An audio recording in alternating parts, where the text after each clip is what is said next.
আমরা গত ক্লাসে অ্যালগরিদম ফ্লোচার্ট করছিলাম। তো আমরা লাস্ট ক্লাসে যে অ্যালগরিদম ফ্লোচার্ট গুলো শুরু করেছিলাম সেটা ছিল নতুন টাইপের অ্যালগরিদম ফ্লোচার্ট, যেখানে লজিক্যাল ডিসিশন ছিল। তো আগের যে অ্যালগরিদম ফ্লোচার্ট গুলো ছিল সেগুলো ছিল শুধু ক্ষেত্রফল সংক্রান্ত অথবা যে কোনো একটা নর্মাল সমীকরণ থাকলে সেটার মান বের করা। তো এখন আমরা যেটা করছি সেটা হচ্ছে একটা ডিসিশন নিতে হবে, ডিসিশন নিয়ে তারপর হচ্ছে রেজাল্ট দিতে হবে। তো এরকম একটা অ্যালগরিদম ফ্লোচার্ট ছিল, দুইটি সংখ্যার মধ্যে বড় সংখ্যাটা বের করা, যেটা আমরা দেখতে পাচ্ছি এখানে। দুইটি সংখ্যার মধ্যে বড় সংখ্যা বের করা, এটা হলো একটা অ্যালগরিদম ফ্লোচার্ট। তারপর হচ্ছে তোমার এরপর যেটা আছে সেটা হচ্ছে আমরা আরেকটা করেছিলাম, একটি সংখ্যা ধনাত্মক না ঋণাত্মক সেটা নির্ণয় করা। একটি সংখ্যা ধনাত্মক না ঋণাত্মক সেটা নির্ণয় করা। তো আমরা দেখেছিলাম যে যদি কোনো সংখ্যার মান জিরোর চেয়ে বড় হয়, যদি কোনো সংখ্যার মান জিরোর চেয়ে বড় হয় তাহলে কি হয়, সংখ্যাটা হচ্ছে ধনাত্মক হয়। যদি কোনো সংখ্যার মান জিরোর থেকে বড় হয় তাহলে সেটা কি হয়, ধনাত্মক হয়। তো আমরা আজকে যেটা পড়বো সেটা হচ্ছে একটি সংখ্যা জোড় না বিজোড় সেটা নির্ণয় করার অ্যালগরিদম ফ্লোচার্ট। একটি সংখ্যা জোড় না বিজোড় সেটা নির্ণয় করার অ্যালগরিদম ফ্লোচার্ট। তাহলে একটা সংখ্যা জোড় বিজোড় হওয়ার শর্তটা তোমাকে আগে জানতে হবে।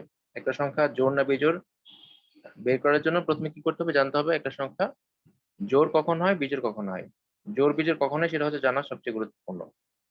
তো একটা সংখ্যা জোড় বিজোড় কখন হয় আমরা জানি, যদি কোনো সংখ্যাকে 2 দিয়ে ভাগ করা যায়।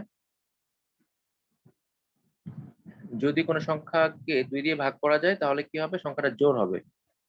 যদি কোনো সংখ্যাকে 2 দিয়ে ভাগ করা যায় তাহলে কি হবে, সংখ্যাটা জোড় হবে। আর যদি সংখ্যাটা হচ্ছে 2 দিয়ে ভাগ করা না যায় তাহলে সংখ্যাটা কি হবে, বিজোড় হবে। তো একটা সংখ্যা 2 দিয়ে ভাগ করা গেলে জোড় হবে। কিভাবে হবে, ধরো একটা সংখ্যা হচ্ছে, আমরা যদি বলি একটা সংখ্যা 5। তো 5 এই সংখ্যাটাকে 2 দিয়ে ভাগ করা যাবে না, ভাগ করা যাবে না অর্থাৎ এরকম ভাগ করা গেলে দশমিক চলে আসবে। তো আমরা যদি 2 দিয়ে ভাগ করি, 2 দুগুণে কত, 4, ভাগশেষ 1 থাকে। যদি ভাগশেষ শূন্য থাকে তাহলে সেটা জোড়, আর যদি ভাগশেষ শূন্য না থেকে 1 থাকে তাহলে সেটা কি হবে, বিজোড় হবে। তো 5 সংখ্যাটা বিজোড় কেন, কারণ এই সংখ্যাটাকে 2 দিয়ে ভাগ করলে ভাগশেষ শূন্য থাকে না, 1 থাকে, এই জন্য এটা বিজোড়। এখন এই জন্য আমরা মানে এইটার জন্য আমরা যে কাজটা করবো সেটা হচ্ছে আজকে নতুন একটা অপারেটর শিখবো। আমরা এর আগে যোগের অপারেটর ছোটবেলায় শিখেছি, যোগ, তারপর হচ্ছে বিয়োগ, তারপর আমরা শিখেছি গুণ, তারপর শিখেছি ভাগ। এই 4টা অপারেটর আমরা জানি। আজকে নতুন একটা অপারেটর শিখবো, সেটার নাম হচ্ছে রিমাইন্ডার।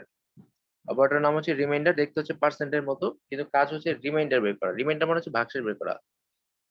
যদি কোনো সংখ্যাকে রিমাইন্ডার বের করা হয়, মানে যদি এরকম হয়, ধরো আমি একটা সংখ্যা লিখলাম হচ্ছে 5 রিমাইন্ডার 2। যদি জিজ্ঞেস করে কত আসবে, 5 কে 2 দিয়ে রিমাইন্ডার করলে কত আসবে। তো আমরা জানি 5 কে 2 দিয়ে ভাগ করলে ভাগশেষ 1 আসবে, তাই না? 5 কে 2 দিয়ে ভাগ করলে ভাগশেষ 1, তাহলে রিমাইন্ডার হচ্ছে 1। এখন যদি আমি বলতাম 5 কে তুমি 2 দিয়ে ভাগ করো, 5 কে 2 দিয়ে ভাগ করলে রেজাল্ট কত আসবে, 5 কে 2 দিয়ে ভাগ করলে আসবে 2.5। 5 কে 2 দিয়ে ভাগ করলে সে ভাগফল বের হয়। ভাগ করলে আমরা যে ভাগ চিহ্নটা দেই, এই ভাগ চিহ্নের মানে হচ্ছে ভাগফল বের করবে সে। আর রিমাইন্ডার চিহ্নের কাজ হচ্ছে সে ভাগশেষ বের করবে, ভাগশেষ। তো এখন যদি আমি বলি তুমি হলো 8 কে 8 কে রিমাইন্ডার করবে কত দিয়ে, 8 কে রিমাইন্ডার করবে হচ্ছে 2 দিয়ে। যদি 8 কে 2 দিয়ে রিমাইন্ডার করা হয় তাহলে যেটা হবে, 8 কে যদি রিমাইন্ডার করলে ভাগশেষ থাকবে 0। কারণ যদি আমরা 8 কে 2 দিয়ে ভাগ করি, 4 দুগুণে 8, 4 বার ভাগ যাবে, তাহলে ভাগশেষ থাকবে 0। আর 8 কে যদি 2 দিয়ে আমরা ভাগ করতাম তাহলে ভাগফল হইতো কত, 4, 4 দুগুণে 8। তাহলে ভাগ করলে আসে হচ্ছে ভাগফল, আর রিমাইন্ডার বের করলে আসে ভাগশেষ। তো আমাদের এখানে রিমাইন্ডার ব্যবহার করতে হবে। তো আমাদের প্রশ্ন হচ্ছে একটা সংখ্যা জোড় না বিজোড়, তার নির্ণয়ের অ্যালগরিদম অফ ফ্লোচার্ট লিখবো। তার নির্ণয় অ্যালগরিদম অফ ফ্লোচার্ট। তো জোড় সংখ্যা যেটা, জোড় সংখ্যাকে আমরা কি বলি, ইংলিশে বলি জোড় সংখ্যাকে বলি ইভেন নাম্বার। জোড় সংখ্যা হচ্ছে ইভেন নাম্বার, আর বিজোড় সংখ্যা হচ্ছে অড নাম্বার। জোড় সংখ্যা হচ্ছে ইভেন নাম্বার আর বিজোড় সংখ্যা হচ্ছে অড নাম্বার। তাহলে জোড় হলে আমরা বলবো ইভেন, আর যদি জোড় না হয় বিজোড় হয় তাহলে বলবো আমরা অড নাম্বার। তাহলে প্রথম কাজটা কি হবে ফ্লোচার্টের ক্ষেত্রে, আমরা প্রথমে একটা সংখ্যা নিব। প্রথম কাজ হচ্ছে একটা সংখ্যা নেওয়া। প্রথম কাজ হচ্ছে একটা সংখ্যা নেওয়া। সংখ্যা নেওয়ার পর ওই সংখ্যাটা কি করতে হবে, ভাগ করতে হবে। সংখ্যা নেওয়ার পর সংখ্যাটাকে ভাগ করতে হবে। তোমার দেখতে অসুবিধা হলে স্ক্রিনটা একটু জুম করে নিও। তো এখানে বলেছে একটি সংখ্যা জোড় না বিজোড়। তো জোড় না বিজোড় বের করার জন্য একটা সংখ্যা আমি নিলাম কত, এক্স। তো প্রথমে আমি স্টার্ট করলাম, স্টার্টটা হচ্ছে একটা উপবৃত্তের মতো স্টার্ট করলাম। তারপর সামান্তরিক দিয়ে আমরা লিখলাম ইনপুট এক্স, সামান্তরিকের মধ্যে লিখলাম ইনপুট এক্স, মানে একটা সংখ্যাকে ধরলাম এক্স। আচ্ছা, ইনপুট নেওয়া হয়ে গেল।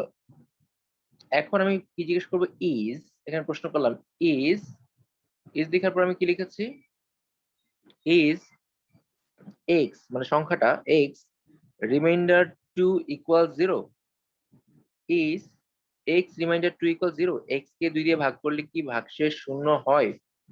তাহলে সে তোমাকে অ্যান্সার দিবে কয়টা? দুইটা অ্যান্সার দিবে, ইয়েস অথবা নো এর এই দুইটার যে কোনো একটা অ্যান্সার দিবে, ইয়েস অথবা নো। যদি কোনো সংখ্যাকে 2 দিয়ে ভাগ করলে ভাগশেষ 0 আসে, তাহলে আমরা নিশ্চিন্ত হলাম সংখ্যাটা জোড় সংখ্যা, তাহলে লিখলাম প্রিন্ট ইভেন। যদি কোনো সংখ্যা এক্স, এটাকে যদি আমি 2 দিয়ে ভাগ করি তাহলে যেটা আসবে সেটা হচ্ছে ভাগশেষ, যদি 0 হয় তাহলে ইয়েস, ইয়েস যদি হয় তাহলে সংখ্যাটা ইভেন নাম্বার, কারণ ইয়েস মানে হচ্ছে ভাগশেষ 0 আসছে, ইভেন নাম্বার। আর যদি না হয় তাহলে সংখ্যাটা হচ্ছে অড নাম্বার, আর যদি না হয় তাহলে সংখ্যাটা হচ্ছে অড নাম্বার। তো এই দুইটা হচ্ছে রেজাল্ট, তার মধ্যে যে কোনো একটা রেজাল্ট আসবে। তো যদি তুমি এখানে সংখ্যা দেওয়া হচ্ছে, ইনপুটে ধরো এক্স এর পরিবর্তে তুমি 5 দিলা, 5, বা হচ্ছে ধরো 7 দিলা, 7 দিলাম 7। এখন আমি জিজ্ঞেস করবো 7 কে 2 দিয়ে ভাগ করলে, এখানে জিজ্ঞেস করবো 7 কে 2 দিয়ে ভাগ করলে, 7 কে 2 দিয়ে ভাগ করলে ভাগশেষ কি 0 হয়?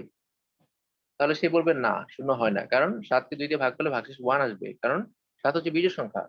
7 কে 2 দিয়ে ভাগ করলে ভাগশেষ 1 আসবে, 3 দোকানে 6, হাতে থাকে 1। সে বলবে নো, নো হলে আমি কি বলবো, প্রিন্ট অড। নো হলে আমি তাকে বলবো কি, প্রিন্ট করবা অড। এই দেখো বিজোড় সংখ্যা বের করে ফেলছে, তাহলে জোড় সংখ্যা দিলেও সে একইভাবে বের করতে পারতো। এখন এই জিনিসটার অ্যালগরিদম আমরা করি, ফ্লোচার্ট যেহেতু করলাম, ফ্লোচার্টে হচ্ছে আমরা বুঝেছি বিষয়টা কিভাবে হবে। তো অ্যালগরিদমে গিয়ে আমি লিখলাম স্টেপ 1, স্টেপ 1 এ গিয়ে আমি প্রথমে লিখলাম স্টার্ট, আমি প্রোগ্রামটা শুরু করলাম স্টার্ট। তারপর যাবো হচ্ছে স্টেপ 2 তে, স্টেপ 2 তে গিয়ে আমি যেটা করব, স্টেপ 2 তে গিয়ে আমরা ইনপুট নিব। কি ইনপুট নিব? ইনপুট নিব একটা সংখ্যা, নাম দিলাম এক্স, তুমি এ বি সি যে কোনো কিছু দিতে পারো। তারপর কি করব, স্টেপ 3 তে গিয়ে, স্টেপ 3 তে গিয়ে আমরা যে কাজটা করব সেটা হলো, আমরা যে সংখ্যাটা ইনপুট নিয়েছি এই সংখ্যাটাকে, আচ্ছা এখানে কি হলো, এটা কেটে গেল। আমরা যে সংখ্যাটা নিয়েছি সেই সংখ্যাটা, এটাকে টেস্ট করে দেখব। টেস্ট করার জন্য আমি জিজ্ঞেস করব is, is x remainder two equal 0। আমরা জানি, আগেই পড়েছি যে কন্ডিশন যেখানে থাকে, যেখানে কন্ডিশন থাকবে সেই সব জায়গায় ডাবল জিরো মানে ডাবল ইকুয়াল ইউজ করা ভালো। যদি কোনো জায়গায় আমরা এরকম ডিসিশন নেওয়ার চেষ্টা করি, আমরা যদি ডিসিশন নেওয়ার চেষ্টা করি তাহলে ডিসিশন নেওয়ার ক্ষেত্রে ডাবল ইকুয়াল ব্যবহার করবো, কারণ হচ্ছে সি প্রোগ্রামে ডাবল ইকুয়াল ব্যবহার করতে হয়। সি প্রোগ্রামে কি করতে হয়, ডাবল ইকুয়াল ব্যবহার করতে হয়। তাই আমরা কি করব, আমরা হলো ডিসিশন নেওয়ার ক্ষেত্রে ডাবল ইকুয়াল দিব। এরপর কি করব, ইয়েস অথবা নো অ্যান্সার আসবে, ইয়েস অথবা নো অ্যান্সার আসবে। যদি ইয়েস আসে তাহলে একটা অ্যান্সার, যদি নো আসে তাহলে একটা অ্যান্সার, যদি ইয়েস আসে তাহলে একটা অ্যান্সার, যদি নো আসে তাহলে আরেকটা অ্যান্সার। ইয়েস হলে আমি তাকে বলবো তুমি হচ্ছে ইভেন নাম্বার, ইয়েস হলে বলবো print even number, print even বা ইভেন নাম্বার, ইভেন লিখলে হবে, প্রিন্ট ইভেন। ইয়েস হলে বলবো প্রিন্ট ইভেন, আর নো হলে কি বলবো, নো হলে তাকে বলবো, নো হলে তাকে বলবো হচ্ছে প্রিন্ট অড। তো শুধু ইভেন লিখলে ইনভার্টেড কমা দিয়ে দিও, আর ইভেন না লিখলে যদি লিখো দা নাম্বার ইজ ইভেন তাহলে ইনভার্ট কমা দিতে হবে না। যদি তুমি লিখো দা নাম্বার ইজ ইভেন তাহলে ইনভার্ট কমা দিতে হবে না। তাহলে প্রিন্ট করলাম অড। তো লাস্টে কি হচ্ছে, স্টেপ 4 এ গিয়ে আমরা কি করলাম, প্রোগ্রামটাকে শেষ করে দিলাম। স্টেপ 4 এ গিয়ে প্রোগ্রাম ক্লোজ, এন্ড করে দিলাম। এই হলো একটা সংখ্যা ইভেন অড নাম্বার, সেটা বের করা হচ্ছে অ্যালগরিদম আর ফ্লোচার্ট।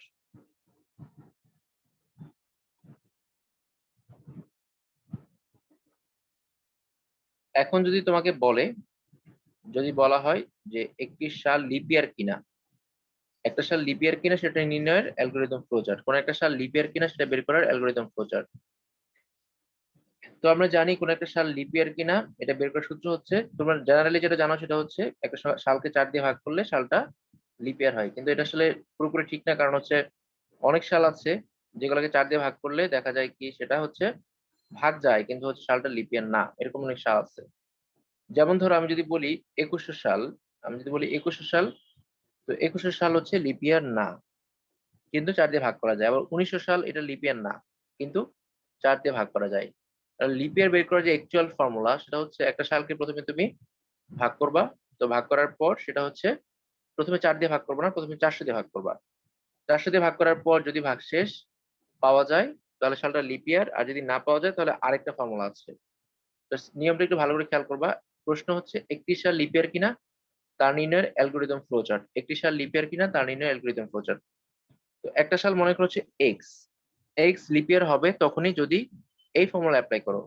একটা সালকে যদি তুমি 400 দিয়ে ভাগ করো তাহলে ভাগশেষ যদি শূন্য হয়, এই চিহ্নটা কি? এই চিহ্নটা হচ্ছে রিমাইন্ডার, মানে ভাগশেষ বের করবে। এটা ভাগ বের করবে না, এটা হচ্ছে ভাগশেষ বের করবে। এটা পার্সেন্ট না, এটা হচ্ছে রিমাইন্ডার চিহ্ন, দেখতে পার্সেন্টের মতো। এটার কাজ হচ্ছে ভাগশেষ বের করা। তো কোন একটা সাল মনে করো 2016 বা হচ্ছে 21 সাল বা হচ্ছে 2000 সাল, 400 দিয়ে ভাগ করলে যদি ভাগশেষ শূন্য হয় তাহলে সালটা লিপ ইয়ার। 400 দিয়ে ভাগ করলে যদি সালটা শূন্য হয় তাহলে সেটা হচ্ছে লিপ ইয়ার।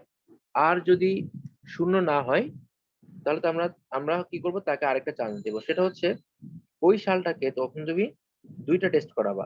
ওই সালটাকে তুমি দুইটা টেস্ট করাবা। একটা হচ্ছে যদি সালটাকে 4 দিয়ে ভাগ করলে ভাগশেষ শূন্য হয়, যদি সালটাকে 4 দিয়ে ভাগ করলে ভাগশেষ শূন্য হয়, এবং সাথে একটা সূত্র হচ্ছে এবং হচ্ছে যদি সালটাকে তুমি 100 দিয়ে ভাগ করো তাহলে যদি ভাগশেষ শূন্য না আসে, ভাগশেষ যদি শূন্য না আসে তাহলে সালটা লিপ ইয়ার। তাহলে আবার শোনো মনোযোগ দিয়ে, একটা সালকে যদি আমরা 400 দিয়ে ভাগ করি, যদি ভাগশেষ শূন্য আসে, ভাগশেষ যদি শূন্য আসে তাহলে সালটা নিঃসন্দেহে লিপ ইয়ার। আর যদি ভাগশেষ শূন্য না আসে তাহলে সালটা লিপ ইয়ার না। এটা না বলে আমরা বলবো তুমি এই দুইটা পরীক্ষা দাও। কি পরীক্ষা? দেখবো সালটাকে 4 দিয়ে ভাগ করলে ভাগশেষ শূন্য হয় কিনা, এবং সাথে সাথে এটা হইতে হবে যে সালটাকে 100 দিয়ে ভাগ করলে ভাগশেষ শূন্য হইতে পারবে না। সালটাকে 100 দিয়ে ভাগ করলে ভাগশেষ শূন্য হইতে পারবে না। যদি এই কন্ডিশনটা যায় তাহলে সালটা হচ্ছে লিপ ইয়ার হবে। আর যদি এটাও না যায় তাহলে কি হবে? লিপ ইয়ার হবে না। প্রথমটা যদি পাস করে তাহলে সে লিপ ইয়ার। যদি প্রথমটা পাস না করে তাহলে আমরা দ্বিতীয়টা দিয়ে টেস্ট করাবো। যদি দ্বিতীয়টা পাস করে তাহলে সে লিপ ইয়ার। আর যদি প্রথমটা পাস না করে এবং দ্বিতীয়টা পাস না করে তাহলে সে লিপ ইয়ার না। ওকে? তাহলে যে কোনো এই দুইটা পরীক্ষা, এই এখান থেকে শুরু, এটা হচ্ছে একটা পরীক্ষা। এটা যদি পাস করে লিপ ইয়ার, অথবা উপরটা যদি পাস করে, নিচেরটা পাস না করে যদি উপরটা পাস করে তাহলে সে লিপ ইয়ার। এখন যেটা করবো আমরা, একটা সাল লিপ ইয়ার কিনা যাচাই করার জন্য আমরা যদি প্রথমে হচ্ছে অ্যালগরিদম করি, অ্যালগরিদমটা কেমন হবে দেখো। আমরা প্রথমে অ্যালগরিদমটা করি। অ্যালগরিদম করার জন্য প্রশ্ন হচ্ছে একটি সাল লিপ ইয়ার কিনা তার নির্ণয়ের অ্যালগরিদম। একটি সাল লিপ ইয়ার কিনা তার নির্ণয়ের অ্যালগরিদম। অ্যালগরিদমে কি আমরা কি করব? স্টেপ 1 লিখলাম। স্টেপ 1 এ গিয়ে আমরা যেটা করব সেটা হচ্ছে স্টার্ট করব।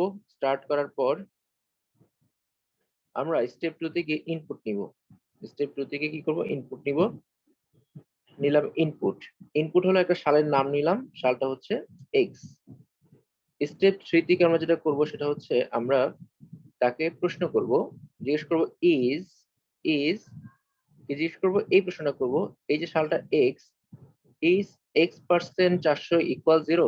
আমি বলেছিলাম যেখানে হচ্ছে কন্ডিশন আসবে, যদি ডিসিশন নেওয়ার বিষয় আসে, ডিসিশনের বিষয় আসে, তাহলে সি প্রোগ্রামে ডাবল ইকুয়াল ইউজ করা হয়। এই জন্য আমরা এখানে ডাবল ইকুয়াল দিব।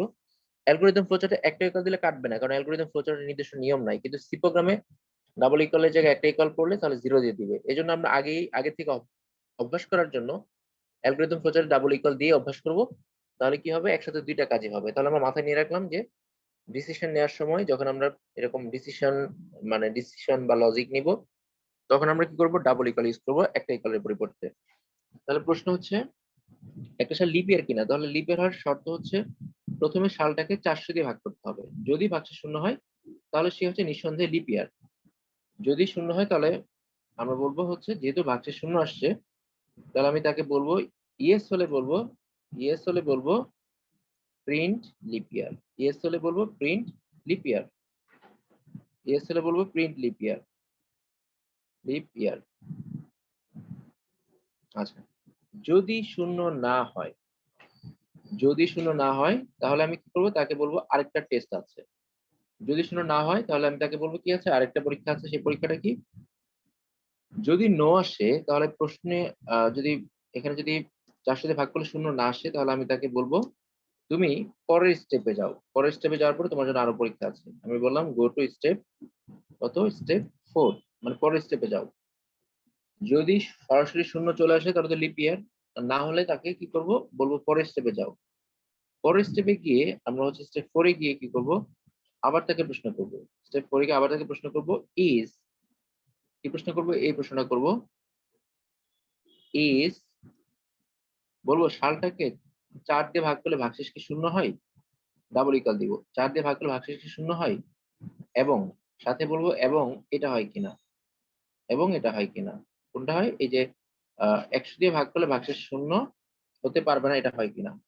তো সি প্রোগ্রামে আমরা যখন লিখবো তখন হচ্ছে দেখবো যে এন্ড চিহ্নটা হচ্ছে ডাবল এন্ড দিয়ে লিখতে হয়, এটাকে বলা হয় একটা অপারেটর, এটাকে বলা হয় লজিক্যাল অপারেটর। তো লজিক্যাল অপারেটর আমরা সি প্রোগ্রামে পড়বো, এই জন্য এখন আর কথা বলতেছি না, জাস্ট একটা ধারণা দিয়ে রাখলাম। এন্ড চিহ্ন আমরা যে এন্ড গেট করেছিলাম মধ্যে তিনি এন্ড গেট, এন্ড গেটের যে কাজ ছিল এটার কাজও সেম। এন্ড কি ছিল, এন্ডে যদি আউটপুট পেতে হয় তাহলে দুইটা ইনপুটে 1 হইতে হয়, কারণ এন্ড গেট হচ্ছে গুণ করে। তাহলে ইনপুটে যদি দুইটাই 1 হয় তাহলে 1 ইনটু 1 ফলাফল 1 পাওয়া যায়। আর এন্ড গেটে যদি ইনপুটে একটা 0 হয়ে যায় ফলাফল কি হয় না, পাওয়া যায় না। একটা 0 হলে ফলাফল পাওয়া যায় না। এইজন্য এন্ড চিহ্ন ইউজ করা হয়। ডাবল এন্ড মানে হচ্ছে এন্ড বোঝায়, লজিক্যাল এন্ড। এখন এখানে বলা হচ্ছে যদি এই কন্ডিশনটাও যায় এবং সাথে যদি এই কন্ডিশনটা ঠিক হয়, যদি দুইটাই ঠিক হয় তাহলে কি হবে, তাহলে সে ইয়েস এ যাবে। দুইটা যদি ঠিক হয় তাহলে সে কি হবে, ইয়েস এ যাবে। ইয়েস এ গিয়ে যেহেতু দুইটা কন্ডিশনে সে দুইটা পরীক্ষাতে পাস করেছে, ইয়েস থেকে আমি লিখবো কি, প্রিন্ট, এই যে এই জিনিসটা লিখবো, প্রিন্ট লিপিয়ার। কারণ প্রথম পরীক্ষাতে পাস করলে লিপিয়ার, যদি প্রথমটাতে পাস না করে কোনো কারণে ফেল করে তাহলে দ্বিতীয়টা আবার একটা সুযোগ আছে।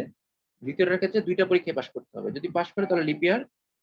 আর যদি না হয় তাহলে কি হবে, এখন যেহেতু সে আগের পরীক্ষাতে ফেল করেছে এখন আর তাকে চান্স দেওয়ার সুযোগ নাই, কারণ সে সব পরীক্ষাতে ফেল। তাহলে আমি তাকে সিদ্ধান্ত দিয়ে দিব সে তুমি হচ্ছে লিপিয়ার না, তাহলে আমি বলবো print not leap year, print not leap year. লেখার পরে তারপর হচ্ছে লাস্টে গিয়ে স্টেপ 5 এ গিয়ে আমরা প্রোগ্রামটাকে শেষ করে দিব, প্রোগ্রামটা টার্মিনেশন হয়ে যাবে স্টেপ 5 এ গিয়ে। তো লিখলাম এন্ড। তো আমি আবারও বলছি প্রথম থেকে, প্রশ্ন ছিল একটি সাল লিপিয়ার কিনা তার নির্ণয়ের অ্যালগরিদম ফ্লোচার্ট। তো একটা সাল লিপিয়ার কিনা এটা বোঝার জন্য আমরা একটা সাল ধরলাম, হচ্ছে ইনপুট এক্স দিলাম, এক্স হচ্ছে একটা সাল। এক্স ধরার পর আমরা কি করলাম, সালটাকে 400 দিয়ে ভাগ করলাম, সালটাকে ভাগ করলাম 400 দিয়ে। 400 দিয়ে ভাগ করার পর কি দেখলাম আমরা, যদি ভাগশেষ শূন্য হয়, যদি ভাগশেষ শূন্য হয় তাহলে নিঃসন্দেহে লিপিয়ার। আর যদি ভাগশেষ শূন্য না হয় তাহলে আমরা আবার একটা পরীক্ষা করলাম, সেটা হচ্ছে সালটাকে 4 দিয়ে ভাগ করে দেখলাম ভাগশেষ শূন্য হয় কিনা, এবং 100 দিয়ে ভাগ করে দেখলাম যে সালটা শূন্য, মানে ভাগশেষটা শূন্য না হয় কিনা। যদি এই দুইটা কন্ডিশন হয় তাহলে সালটা কি হবে, নিঃসন্দেহে লিপিয়ার হবে, না হলে সালটা লিপিয়ার না। এখন প্র্যাকটিক্যাল এক্সাম্পল দিয়ে আমরা বোঝার চেষ্টা করি। প্র্যাকটিক্যাল এক্সাম্পল দেখো, একটা সাল মনে করো তোমাকে বললো 2016 সাল লিপিয়ার কিনা, বা 2020 সাল, 2020 সাল এই সালটা লিপিয়ার কিনা। ধরো আমরা এমনি আমাদের যে সফটওয়্যার আমরা বানাইলাম, মাত্র আমরা যে প্রোগ্রাম বানাইলাম এটা তো একটা সফটওয়্যার অ্যাপ্লাই করা হবে। তো আমরা যে সফটওয়্যার বানালাম এই সফটওয়্যারটা কাজ করে কিনা এটা দেখার জন্য আমরা একটা সাল নিলাম প্র্যাকটিক্যালি, সালটা হচ্ছে 2020। তো এই সালটাকে আমরা এখন টেস্ট করব। কিভাবে টেস্ট করব, এখানে বলা হয়েছে যে একটা সাল এক্স, এটাকে 400 দিয়ে ভাগ করলে ভাগশেষ কি 0 হয়, যদি হয় তাহলে সে লিপিয়ার। এটা আমি বলে দিচ্ছি, যদি হয় ইয়েস হলে লিপিয়ার। এখন 400 দিয়ে ভাগ করলে ভাগশেষ শূন্য হবে না। কেন হবে না, কারণ 400 দিয়ে ভাগ করলে 5 বার ভাগ করলে 5 ইন্টু 400 সমান হচ্ছে 2000, মানে 5 বার ভাগ যাবে, যাওয়ার পরে 20 কি হবে, ভাগশেষ থেকে যাবে। তো দেখো এখানে 20 ভাগশেষ থেকে যাচ্ছে, তাহলে আমরা বলতে পারলাম যে একটা সাল 2020 এটাকে 400 দিয়ে ভাগ করলে ভাগশেষ শূন্য হয় না। শূন্য না হলে আমি তাকে বলছি যে এটা সে মানে নাই, মানে এটা হয় নাই, তাহলে না হলে হচ্ছে এই ধাপে সে, অর্থাৎ নো হয়েছে। নো হলে আমি তাকে বলছি তুমি পরের স্টেপে যাও, 4 নাম্বার স্টেপে যাও। 4 নাম্বার স্টেপে যাওয়ার পর তাকে আমি টেস্ট করলাম, কিভাবে টেস্ট করলাম হচ্ছে আমি সালটাকে আবার ভাগ করলাম কত দিয়ে, সালটাকে আবার ভাগ করলাম হচ্ছে 4 দিয়ে। তো আমি 2020 সালকে 4 দিয়ে ভাগ করে দেখতেই পাচ্ছি এটা হচ্ছে ভাগ যাবে, 4 দিয়ে ভাগ করলে ভাগশেষ শূন্য হবে। তো 4 দিয়ে ভাগ করলে কি হবে, 4 50 200, 4 50 200 বা 4 500 হচ্ছে কত, 2000, 4 500 2000, 2000 আর থাকে হচ্ছে 20। এই 20টা কি হবে, 2020 থাকে, 20টা হচ্ছে আবার ভাগ যাবে, 4 5 20। ঠিক আছে, এখানে এখানে সরাসরি করে ফেলে, আমরা এত ঝামেলা করার দরকার নাই। সরাসরি হচ্ছে 505 বার যাবে, সরাসরি যাবে হচ্ছে 505 বার। তো এখন 505 বার যাবে, তার মানে ভাগশেষ শূন্য হয়ে গেছে। ঠিক আছে, 505 বার গেলে ভাগশেষ শূন্য হয়ে গেছে। এখন যেটা হয়েছে সেটা হচ্ছে এই যে ভাগশেষ শূন্য যেটা হলো, হওয়ার পর আমরা কি করব, তাকে আবার জিজ্ঞেস করব যে তুমি যে শূন্য হলা, তুমি 100 দিয়ে ভাগ করে 100 দিয়ে ভাগ করলে তোমাকে ভাগশেষ কত আসে, এটা একটু জিজ্ঞেস করবো তাকে আমি। তো এখন দেখো এখানে বলেছে যদি 100 দিয়ে ভাগ করি তাহলে শূন্য হতে পারবে না ভাগশেষ। তো সাল হচ্ছে 2020, এটাকে 100 দিয়ে ভাগ করলে ভাগশেষ শূন্য হবে না। 100 দিয়ে ভাগ করলে ভাগশেষ শূন্য হবে না, তাহলে 100 দিয়ে ভাগ করলাম, 100 দিয়ে ভাগ করলে ভাগশেষ শূন্য হবে না। তো এখানে 100 ইন্টু যদি ভাগ করে আমি 20 বার দিলে 2000 হবে, 2000 হবে। তো 2000 হলে ভাগশেষ থাকবে কত, ভাগশেষ থাকবে হচ্ছে 20 থাকবে। তাহলে দেখো এই 20 কে আর ভাগ করা যাচ্ছে না 100 দিয়ে, যেহেতু ভাগ ভাগ করা যাচ্ছে না তাহলে হচ্ছে এখানে কত আছে, ভাগশেষ 20 আছে। তাহলে এখানে প্রশ্ন ছিল এরকম যে যদি এক্স কে 4 দিয়ে ভাগ করা হয় তাহলে ভাগশেষ শূন্য হবে, আমরা আগের পরীক্ষা দেখেছি শূন্য হয়েছে। এবং 100 দিয়ে ভাগ করলে, 4 দিয়ে ভাগ করলে ভাগশেষ শূন্য হবে, এবং 100 দিয়ে ভাগ করলে ভাগশেষ শূন্য হইতে পারবে না। তো এখানে দেখো এই যে চিহ্নটা, এটা হচ্ছে নট ইকুয়াল। আমরা যে ইকুয়াল চিহ্ন দেই, এইভাবে ইকুয়াল চিহ্ন দেই, আর নট ইকুয়াল চিহ্ন দিতাম এইভাবে, কিন্তু সি প্রোগ্রামে নট ইকুয়াল দেওয়া হয় এইভাবে। এই যে সমান চিহ্ন, তার আগে একটা চিহ্ন দেওয়া হয়, এই চিহ্নটার নাম হচ্ছে, আমরা যে সেমিকোলন চিহ্ন ব্যবহার করি, সেমিকোলন না সরি, ওই যে আশ্চর্যবোধক চিহ্ন বা হচ্ছে ফ্যাক্টরিয়াল চিহ্ন, ওই ফ্যাক্টরিয়াল চিহ্নটা হচ্ছে সামনে লিখে ইকুয়ালের আগে দিলে এটা হচ্ছে নট ইকুয়াল হবে। তাহলে এখানে হচ্ছে এক্স কে 100 দিয়ে ভাগ করলে এই চিহ্নটার নাম হচ্ছে নট ইকুয়াল, কি হবে না, 100 দিয়ে ভাগ করে ভাগশেষ 0 হতে পারবে না। তাহলে দুইটা কন্ডিশনে সে মেনে গেছে, যেহেতু দুইটাই কন্ডিশনে মেনেছে তাহলে আমরা তাকে বললাম তুমি হচ্ছে লিপিয়ার। আমি বললাম ইয়েস প্রিন্ট লিপিয়ার, কারণ সে দুইটা কন্ডিশনে মেনেছে, প্রিন্ট লিপিয়ার। আর না হলে লিপিয়ার না। এখন যেমন ধরো হচ্ছে অন্য একটা সাল, যেমন ধরো হলো 21 সাল। 21 সাল 400 দিয়ে ভাগ যাবে না, ভাগ করে দেখো তোমরা, 400 দিয়ে ভাগ যাবে না। ভাগ যদি না যায় তাহলে কি হবে, তখন তোমাকে চেক করতে হবে 4 দিয়ে। তো দেখবা 4 দিয়ে ভাগ করলে ভাগশেষ শূন্য হবে, কিন্তু 100 দিয়ে ভাগ করলে ভাগশেষ 0 হয়ে যাবে। 4 দিয়ে ভাগ করলে ভাগশেষ 0 হবে, এবং 100 দিয়ে ভাগ করলে ভাগশেষ 0 হবে, কিন্তু আমাদের শর্ত ছিল 100 দিয়ে ভাগ করলে ভাগশেষ 0 হইতে পারবে না। তাহলে এই সালটা লিপিয়ার না। এখন তোমরা বলতে পারো স্যার লিপিয়ার তো 4 বছর পর পর হয়, তাহলে 21 সাল লিপিয়ার না কেন? 2096 সাল তো লিপিয়ার, তাহলে 2096 সাল লিপিয়ার হলে 2100 সাল মানে 21 সাল তো লিপিয়ার হবে? এটা লিপিয়ার হবে না, কারণ আছে, কারণটা হচ্ছে আমরা জানি 1 বছর সমান হচ্ছে 365 দিন। ঠিক আছে, 365 দিন, আসলে কিন্তু 365 দিন না। 1 বছর সমান হচ্ছে 365 দিন, 5 ঘন্টা 48 মিনিট 47 সেকেন্ড, তাই তো? তাহলে প্রত্যেক বছর বছর কি হচ্ছে, এই 5 ঘন্টা 48 মিনিট 47 সেকেন্ড বেশি হইতেছে। এটাকে কাভার করার জন্য আমরা কি করি, আমরা হচ্ছে প্রতি 4 বছর পর পর হিসাব করে দেখা যায় কি, এই 5 ঘন্টা 48 মিনিট 47 সেকেন্ড প্রায় হচ্ছে 6 ঘন্টা। এই 6 ঘন্টা যদি আমরা হিসাব করি তাহলে দেখা যায় কি, 4 বছর পর এই 6 ঘন্টাটা 4 × 24 ঘন্টা 24 ঘন্টা হয়। 24 ঘন্টা হলো আমরা একটা দিন কি করি, এক্সট্রা ধরি লিপ ইয়ারটা বানানোর জন্য। এখন এই যে আমরা 4 ঘন্টা এক্সট্রা ধরলাম, এই যে 24 ঘন্টা ধরলাম, এই 24 ঘন্টা কিন্তু পুরোপুরি হয় নাই। কেন হয় নাই? কারণ হচ্ছে আমরা তো 5 ঘন্টা 48 মিনিটকে ধরে ফেলেছি, কিন্তু এটা তো 6 ঘন্টা হয় নাই, আর একটু শর্ট আছে। এই শর্টটাকে পূরণ করার জন্য প্রতি 100 বছর পর পর প্রতি 100 বছর পর পর একটা সালকে লিপ ইয়ার ধরা হয় না। 100 বছর হিসাব করে দেখা গেছে 100 বছর হইলে মোটামুটি যে এক্সট্রা আমরা যে জিনিসটা শর্ট হয়ে করেছি, ওই জিনিসটা হচ্ছে কি হয়, মিনিমাইজ হয়। অর্থাৎ আমরা যে 5 ঘন্টা 48 মিনিট ধরেছি, এটাকে তো আমরা 6 ঘন্টা ধরে ফেলেছি। 6 ঘন্টা ধরার কারণে কি হয়, এই যে আমরা লিপিয়ার 6 ঘন্টা করে ধরতেছি, এখানে আমরা বেশি ধরতেছি। বেশি ধরার কারণে দেখা যায় কি, 100 বছর পর পর একদিন বেশি হয়ে যায়। ওই দিনটাকে মিনিমাইজ করার জন্য আমরা কি করি, প্রতি 100 বছর পর পর একটা দিনকে লিপিয়ার ধরি না। ওই সালটা বের করার জন্য এত ঘটনা। নর্মাল সালগুলো 4 দিয়ে ভাগ করলে হয়ে যায়, কিন্তু শতাব্দীর যে সালগুলা, 100 বছর পর পর যে সালগুলো আসে, ওই সালগুলোতে কি হয়, লিপ ইয়ার হয় না। এই জন্য এই সূত্রটা হচ্ছে যত সাল আছে সব সালের জন্য লিপ ইয়ারটা বের করতে পারবে। এটা হচ্ছে একেবারেই সব সালের জন্য বানানো একটা সূত্র। এখন আমরা যদি হচ্ছে ফ্লোচার্ট দেখি, ফ্লোচার্ট তো একই রকম। আমরা স্টার্ট করলাম, প্রথমে স্টার্ট করার পর ইনপুট নিলাম এক্স, একটা সাল। তো ইফ দিয়ে আমরা কি করলাম, প্রশ্ন করলাম, তোমাদের যে শীট দিয়ে সিপি দিয়ে হাত ফটোকপি শীটটা, ওখানে এটা সুন্দর করে করা আছে, তোমরা এখানে দেখবা। তো একটা ইকুয়াল চিহ্ন দেওয়া থাকলে দুইটা ইকুয়াল দিবা। ঠিক আছে, ওইটা শীটটা মনে আপডেট করা, যদি থাকে দুইটা ইকুয়াল দিও। একটা সাল হচ্ছে এক্স, এটাকে হচ্ছে আমরা কি করলাম, 400 দিয়ে ভাগ করলাম, ভাগশেষ যদি শূন্য হয় তাহলে ইয়েস হলে আমি বলবো লিপ ইয়ার। আর যদি না হয় তাহলে আমি কি করবো, দুইটা টেস্ট করবো। একটা হচ্ছে সালটাকে 4 দিয়ে ভাগ করব, ভাগশেষ শূন্য হবে, এবং এন্ড দুইটা চিহ্ন দিও, আমি যেভাবে লেখালাম এতক্ষণ। এবং 100 দিয়ে ভাগ করলে ভাগশেষ শূন্য হতে পারবে না, 100 দিয়ে ভাগ করলে ভাগশেষ শূন্য হতে পারবে না। উপরে ডাবল ইকুয়াল, এখানে ডাবল ইকুয়াল, আর নিচে কিন্তু একটা ইকুয়াল, কারণ এখানে নট ইকুয়াল আছে, নট চিহ্নটা দেওয়া আছে, এই যে নট চিহ্নটা দেওয়া আছে, এই জন্য নিচে কি হবে, একটা ইকুয়ালই হবে। এই কন্ডিশন যদি দুইটাই মানে, যদি দুইটাই সত্য হয় অর্থাৎ ইয়েস হয়, তাহলে কি হবে, সালটা লিপিয়ার হবে। আর যদি না হয় তাহলে সালটা লিপিয়ার হবে না, নট লিপিয়ার হবে। এই হচ্ছে, যেহেতু এখানে অনেকগুলো আউটপুট আসছে, এখানে একটা রেজাল্ট আসছে, এখানে একটা রেজাল্ট আসছে, একের অধিক রেজাল্ট আসলে আমরা কি করি, এই সবগুলোকে কানেক্টর দিয়ে কানেক্ট করি। একের অধিক রেজাল্ট আসলে আমরা কি করি, সবগুলোকে কানেক্টর দিয়ে কানেক্ট করি। এখানে তিনটা রেজাল্ট চলে আসছে, তিনটা রেজাল্ট হওয়ার কারণে আমরা কি করলাম, কানেক্টর দিয়ে কানেক্ট করলাম। কানেক্টর ভিতরে কোনো কিছু থাকবে না, এটা ফাঁকা থাকবে। তারপর হচ্ছে আমরা এন্ড করে দিলাম। এটা তোমরা তোমাদের শীটের মধ্যে সুন্দর করে করা আছে, আর একটু গোছানো ভাবে হয়তো। তোমরা শীট দেখো, এখান থেকে যদি দেখতে সমস্যা হয়, ঝাপসা হয়, তাহলে তোমরা শীট দেখে এটা করো। তো আমরা যেটা করলাম সেটা হচ্ছে একটা সাল লিপিয়ার কিনা করলাম, তার আগে কি করলাম, আজকে একটা সংখ্যা জোড় না বিজোড়। গত ক্লাসে করেছিলাম দুইটি সংখ্যার মধ্যে বড় সংখ্যা নির্ণয়ের অ্যালগরিদম ফ্লোচার্ট। তো আজকে আমরা করব তিনটা সংখ্যার মধ্যে বড় সংখ্যা নির্ণয়ের অ্যালগরিদম ফ্লোচার্ট।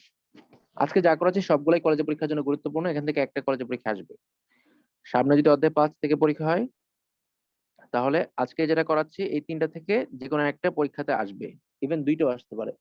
কারণ পরীক্ষাতে অ্যালগরিদম ফ্লোচার্ট দুইটা একসাথে আসে না, অ্যালগরিদম আসলে ফ্লোচার্ট আসে না, ফ্লোচার্ট আসলে অ্যালগরিদম আসে না। তিনটা সংখ্যার মধ্যে বড় ছোট বের করার জন্য আমরা কি করব, দেখো সিস্টেমটা হচ্ছে, মনে করো তিনজনের বয়স আমি জানি না, ক্লাসে তিনজন আছে, আমি তিনজনের বয়স জানি না, আমি তিনজনের নাম দিলাম এবিসি। তো আমি তিনজনকে মানে তিনজনের বয়স বের করার জন্য আমি বললাম, আচ্ছা এ আর বি তোমাদের দুজনের মধ্যে বড় কে? তো এ আর বি আলোচনা করে বললো, আচ্ছা আমাদের দুজনের মধ্যে বড় হচ্ছে যে কোনো একজন, মনে করো বড়, এ বড়, মনে করো এ বড়। এখন দুইজনের মধ্যে যে বড়, যদি এ বড় হয় তার সাথে আমি কি করব, সি কে চেক করব। আর যদি বি বড় হয় তার সাথে আমি কি করব, সি কে চেক করব। অর্থাৎ তিনজন আছে ক্লাসে, তিনজনের মধ্যে আমি প্রথম দুইজনকে নিব, এ আর বি। নেয়ার পরে দুইজনকে নেওয়ার পরে আমি দুইজনের মধ্যে কে বড় সেটা হচ্ছে আমরা এখান থেকে সিদ্ধান্ত নিব। কিভাবে নিব, প্রথমে এ আর বি যদি আমি টেস্ট করি, তাহলে দুইজনের মধ্যে কে বড় এটা বের হয়ে গেল, এ বড় বের হয়ে গেল। তাহলে এ আর বি এর মধ্যে এ বড়। আর যদি এ আর বি এর মধ্যে এ বড় হয়, তাহলে সি কত এটা তো আমি জানি না, সি এর বয়স তো আমার জানা নাই, এটাকে সি এর সাথে চেক করাইতে হবে। এখন আমি এর সাথে সি চেক করলাম। এখানে যদি এ বড় হয় তাহলে এ হচ্ছে সবচেয়ে বড়, কারণ এ দুই জায়গাতেই পাস করেছে। প্রথম ক্ষেত্রে যদি এ বড় না হইতো তাহলে কি হতো, এখানে এ আর বি আছে, যদি এ বড় না হয় তাহলে অবশ্যই বি বড়। এ আর বি এর মধ্যে যদি এ বড় না হয় তাহলে বি বড়। তখন বি কে আমি চেক করবো সি এর সাথে, যদি এখানে বি বড় হয় তাহলে অবশ্যই বি অ্যান্সার, আর যদি এখানে বি বড় না হয় তাহলে আমরা কি বলবো, সি হচ্ছে অ্যান্সার। অর্থাৎ তিনজনকে আমরা কি করব, দুইজন দুজন করে চেক করব। এই জিনিসটা এখানে আমরা একটু গুছায় দেখি ভালো করে। প্রথমে হচ্ছে আমরা ফ্লোচার্ট করতেছি, প্রশ্ন হচ্ছে তিনটি সংখ্যার মধ্যে বড় সংখ্যাটি নির্ণয়ের অ্যালগরিদম অফ ফ্লোচার্ট। তিনটি সংখ্যার মধ্যে বড় সংখ্যাটি নির্ণয়ের অ্যালগরিদম অফ ফ্লোচার্ট। এইখানে তিনটা সংখ্যা হচ্ছে এ বি সি ধরলাম। প্রথমে জিজ্ঞেস করলাম, is is A greater than B, মানে এ কি বি থেকে বড়, আমরা এই দুইটা টেস্ট করাচ্ছি, এ কি বি থেকে বড়। তখন সে উত্তর দিতে পারে দুইটা, হ্যাঁ বলতে পারে হ্যাঁ বড়, অথবা বলতে পারে না বড় না। যদি সে বলে ইয়েস, অর্থাৎ সে যদি বলে এ বড়, তখন আমি বুঝলাম এ আর বি এর মধ্যে এই বড়। এখন আমি যদি জানতে পারি সি এর সাথে এ এর সম্পর্কটা কি, তাহলে আমি বের করতে পারবো ফাইনালি কে বড়। প্রথম দুইটার মধ্যে যদি এ বড় হয়, তখন আমার দায়িত্ব হবে দেখা এ আর সি এর মধ্যে কে বড়। এইখানে যে বড় সে হচ্ছে আসল বড়, কারণ এ আর বি এর মধ্যে এই বড় হয়েছে, এই দুইটার মধ্যে এ আগে আছে, এখন সি এর সাথে কম্পেয়ার করলে এই সবচেয়ে বড় হবে যদি বড় হয়। এখন আমি জিজ্ঞেস করলাম ইজ, এই যে ইয়েস হলো, ইয়েস হওয়ার পর আমার জিজ্ঞাসা হচ্ছে এ আর সি এর মধ্যে, এ আর বি এর মধ্যে শেষ, এখন এ আর সি এর মধ্যে জিজ্ঞেস করবো is A greater than C, A কি সি থেকে বড়। যদি ইয়েস আসে তার মানে চিহ্নটা কি বলতেছে, এ বড়। যদি ইয়েস আসে তাহলে প্রিন্ট এ ইজ গ্রেটার, মানে এ বড়। আর যদি না আসে তাহলে যেহেতু এখানে এ বড় না, হ্যাঁ এ বড় না, তখন আমি কি করবো, তখন বলে দেবো সি হচ্ছে বড়। যেহেতু এ ফেল করেছে, বিও ফেল করেছে, সি হচ্ছে বড়। প্রথম ক্ষেত্রে আমরা যে চেক করলাম সেখানে উল্টা ঘটনা আসতে পারতো। উল্টা ঘটনা বলতে আমরা যে বললাম এ আর বি এর মধ্যে এ বড়, এটা না হয়ে বিও বড় হইতে পারতো। এই জন্য যদি বি বড় হয় তার মানে কি, চিহ্নটা বলতেছে এ বড়, আর সে যদি বলে নো, নো মানে হচ্ছে বি বড়। যদি বি বড় হয়, তখন আমি তো এ আর বি এর মধ্যে চেক করে ফেললাম এ বড় না, বি বড়। তখন আমার দায়িত্ব হচ্ছে দেখা বি আর সি এর মধ্যে কি অবস্থা, এ তো বাদ গেল, এখন দেখতে হবে বি আর সি এর মধ্যে কে বড়। বি আর সি এর মধ্যে যে বড় সে হচ্ছে ফাইনালি বড়। তো এখানে আমরা বি আর সি এর মধ্যে চেক করলাম। এখন যদি বলে যে ইয়েস, যদি সে বলে ইয়েস, ইয়েস নো যে কোনো একদিকে দিলেই হবে। এটা সুন্দর করে উপস্থাপন করার জন্য আমি এস নোটা একটু গুছিয়ে দিয়েছি। এদিকে এস এস দিচ্ছি ডান পাশে, এদিকে এস দিচ্ছি বাম পাশে, জাস্ট উপস্থাপনটা সুন্দর করার জন্য। যদি এই কন্ডিশনে বলে বি ইয়েস, অর্থাৎ বি বড়, তাহলে আমি বলবো হ্যাঁ বি হচ্ছে সবচেয়ে বড়, কারণ এখানে এ ফেল করেছে, তাহলে বি ছিল শুধু বাকি। এখন বি আর সি এর মধ্যে কম্পেয়ার করে দেখা গেল সি ছোট, বি হচ্ছে বড়। ইয়েস বলেছে সে, চিহ্নটা বলতেছে বি বড়, সেই ইয়েস বলেছে, তার মানে ফাইনালি বড় হচ্ছে বি। আর যদি এখানে যদি বি না হয় তাহলে এখানে এ বাদ গেল, তখন আমি যখন এ বাদ গেল তখন আমি বললাম সি বড়। আর যদি এখানে বি বাদ যায় তাহলে কি বড়? সি বড়। অর্থাৎ এ আর বি না হলে সি হচ্ছে সবসময় বড়। অর্থাৎ আমরা চেক করলাম, কম্পেয়ার করলাম এর সাথে বি এর, আর হচ্ছে এর সাথে সি এর। তো প্রথম যখন এ ফেল করলো তখন সি বড়। আর যদি বি এর সাথে এ এবং বি এর সাথে সি কম্পেয়ার করবো, বি যদি বড় না হয় তাহলে ফাইনালি বড় হচ্ছে সি বড় হবে। অর্থাৎ এ যদি বড় না হয় তাহলে বি বড়, আর বিও যদি বড় না হয় তাহলে কি বড়? সি বড়। ঠিক আছে, এই হলো আমাদের আহ তিনটি সংখ্যার মধ্যে বড় সংখ্যা বের করার কি ফ্লো চার্ট। এইটা সুন্দর করে আমি হাতে লিখে দিয়েছি তোমাদের শিটে অ্যালগরিদমটা, এটা সুন্দর করে ওখান থেকে দেখবা। সেম লজিক আমরা এতক্ষণ যেগুলো পড়লাম, সেম লজিক অ্যালগরিদম করা আছে, না বুঝলে পরের ক্লাসে বইলো। আমরা এখন দেখবো তিনটি সংখ্যার মধ্যে ছোট সংখ্যা, এতক্ষণ দেখলাম বড় সংখ্যা, এখন দেখবো তিনটি সংখ্যার মধ্যে ছোট সংখ্যা। লজিক সেম, শুধু চিহ্নটা কি হবে? ছোট হবে। একই লজিক, চিহ্নটা আমরা ছোট দিব। তো প্রশ্ন হচ্ছে তিনটি সংখ্যার মধ্যে ছোট সংখ্যা নির্ণয়ের ফ্লো চার্ট, তিনটি সংখ্যার মধ্যে ছোট সংখ্যা বের করার ফ্লো চার্ট। তিনটি সংখ্যার মধ্যে ছোট সংখ্যা বের করার জন্য আমরা প্রথমে কি করব? তিনটা সংখ্যা নিব, তিনটা সংখ্যা হচ্ছে এ বি সি, তিনটা সংখ্যা হচ্ছে এ বি সি। তো নেওয়ার পর আমরা প্রথমে এ আর বি এর মধ্যে চেক করব। আমি জিজ্ঞেস করবো এ আর বি এর মধ্যে ছোট কে? এ কি ছোট? চিহ্নটা বলতেছে এ ছোট। সে যদি বলে ইয়েস ছোট, তাহলে আমরা হচ্ছে বুঝলাম এ হচ্ছে দুইটার মধ্যে ছোট। তখন আমি এ আর সি এর মধ্যে কে ছোট সেটা দেখবো। যদি দেখি এখানেও ইয়েস আসছে তার মানে এ ছোট, আবার এখানেও ইয়েস আসছে তাহলে এ ছোট। ফাইনালি আমি বললাম প্রিন্ট এ স্মলার। আগে ছিল গ্রেটার, এখন হচ্ছে স্মলার। আগে দিয়েছিলাম গ্রেটার দেন, এখন দিয়েছি লেস দেন। এখন যদি এ ছোট না হয় তাহলে আমার কি উচিত? তখন আমার দেখা উচিত বি আর সি এর মধ্যে এ ছোট না মানে কি বি ছোট, এ ছোট না মানে কি বি ছোট। আর যদি বি ছোট হয় তাহলে বি আমরা পেলাম, এ আর বি এর মধ্যে বি হচ্ছে ছোট। এখন এই বি কে আমি সি এর সাথে চেক করে দেখবো কি অবস্থা। এখানে যদি ইয়েস হয় তাহলে চিহ্নটা কি বলতেছে? চিহ্নটা বলতেছে হচ্ছে বি ছোট, তাহলে আমি বলবো প্রিন্ট বি স্মলার। আর যদি নো হয় তাহলে প্রিন্ট সি স্মলার। এখন দেখো আমরা চিহ্নটা এদিক দিয়ে নামাইছি, তুমি এদিক দিয়ে নামাইতে পারো, এদিক দিয়ে নামাইতে পারো। যদি এইভাবে দাও তাতে কোনো সমস্যা নাই, তোমার যেভাবে ভালো লাগবে স্বাচ্ছন্দ্য বোধ করবা। তুমি যদি ইয়েসটা এখানে দাও তাতে কোনো সমস্যা নাই, একদিকে দিলেই হবে, কোনো সমস্যা নাই। আমি এখানে না দিয়ে এখানে যেতে পারবো, এখানে না দিয়ে এখানে যেতে পারবো। তো দুই রকম দেওয়ার উদ্দেশ্য হচ্ছে, আগেরটার সাথে এখানে পার্থক্য করেছি এই জন্য যে তোমাদের বোঝানোর জন্য যে দুই ভাবে দেওয়া যায়। ওকে, তাহলে এখানে যদি এ ছোট হয় তাহলে তো ছোট, আর যদি এখানে বি ছোট হয় তাহলে তো বি ছোট, আর যদি এ বি কোনোটাই ছোট না হয় তাহলে ফাইনালি থাকবে হচ্ছে সি ইজ স্মলার। এইগুলো যদি বাসায় ভালো করে না করো তাহলে কিন্তু পরীক্ষায় গিয়ে তুমি আঁকতে পারবে না, উল্টাপাল্টা হয়ে যাবে, ভুল করবা, মারাত্মকভাবে ভুল হবে, পরীক্ষাতে পুরোপুরি উল্টাপাল্টা হয়ে যাবে। এই জন্য কি করতে হবে? বাসার মধ্যে অবশ্যই আঁকতে হবে, একে প্র্যাকটিস করতে হবে, না হলে দেখবো পরীক্ষা হলে তুমি মিলাতে পারতেছো না। তো আজকে আমরা এই অধ্যায়ের যতগুলো অ্যালগরিদম ফ্লোচার্ট আমরা করেছি আজ পর্যন্ত, সবগুলোর সবচেয়ে ইম্পর্টেন্ট যে তিনটা ছিল সেই তিনটার আহ চারটা মূলত, বড় ছোট, তারপর হচ্ছে লিপিয়ার, তারপর হচ্ছে একটা সংখ্যা জোড় না বিজোড়। তো কলেজের পরীক্ষাগুলোতে এই তিনটার খুব চাহিদা, এই তিনটা প্রশ্ন পরীক্ষাতে আসে। তার মানে এই তিনটা ভালো করে করতে হবে। এই তিনটা ভালো করে করলে আশা করি ইনশাল্লাহ পরীক্ষাতে একটা কমন পড়ার সম্ভাবনা থাকবে। আর বোর্ড পরীক্ষাতে তো অবশ্যই এখান থেকে প্রশ্ন আসবে। বোর্ড পরীক্ষায় আগের বছরগুলোতে যখন অধ্যায় 6 ছিল তখনই অধ্যায় 5 থেকে দুইটা সৃজনশীল বা 15 দুইটা সৃজনশীল আসতো, মানে প্রায় দুইটা সৃজনশীল আসতো, ক বা খ যে কোনো একটা প্রশ্ন অন্য জায়গা থেকে দিত। এবার যেহেতু 6 নাই, তার মানে এখান থেকে ফুল দুইটা সৃজনশীল তো অবশ্যই হবে। দুইটা হওয়ার পর একটু বাড়তি অংশ হইতে পারে, অর্থাৎ আড়াইটা হইতে পারে। সেক্ষেত্রে এখান থেকে অ্যালগরিদম ফ্লোচার্ট আগে আসতো একটা বা দুইটা, এখন দুইটা তো অবশ্যই আসবে, বেশি আসার সম্ভাবনা থাকবে। এই জন্য অ্যালগরিদম ফ্লোচার্ট ভালো করে করবা। এখান থেকে দুইটা, একটা গতে অ্যালগরিদম, ঘতে হচ্ছে ফ্লোচার্ট। অর্থাৎ তোমার এখানে একটা ফুল সৃজনশীল অ্যালগরিদম ফ্লোচার্ট দেওয়া হবে, আর সি প্রোগ্রাম থেকে একটা ফুল সৃজনশীল হবে। তো এই জন্য এই অধ্যায়টাকে এখন কি করতে হবে? পুরোপুরি গুরুত্ব সহকারে নিতে হবে এবং এটাকে ভালোভাবে শেষ করতে হবে। ঠিক আছে? তো ঠিক আছে, আজকের মতো আমরা এখানেই রাখছি। আজকের মতো আল্লাহ হাফেজ। সবাই ভালো থাকবা, সুস্থ থাকবা, সাবধানে থাকবা। আর হচ্ছে এগুলো ক্লাসগুলো দেখে নিও, ক্লাসগুলো যদি জমা রাখো তাহলে দেখবা পরে কিছু বুঝতেছো না। ঠিক আছে? আর নেক্সট আরেকটা পরীক্ষা হবে অ্যালগরিদম প্রজেক্টের উপর, যতগুলো করানো হচ্ছে আমি নেক্সট তোমাদের আবার টাইম দিব, তাহলে তোমাদের এটা পড়া হয়ে যাবে। তো ঠিক আছে, সবাই ভালো থাকবা, সুস্থ থাকবা। আজকের মতো আল্লাহ হাফেজ।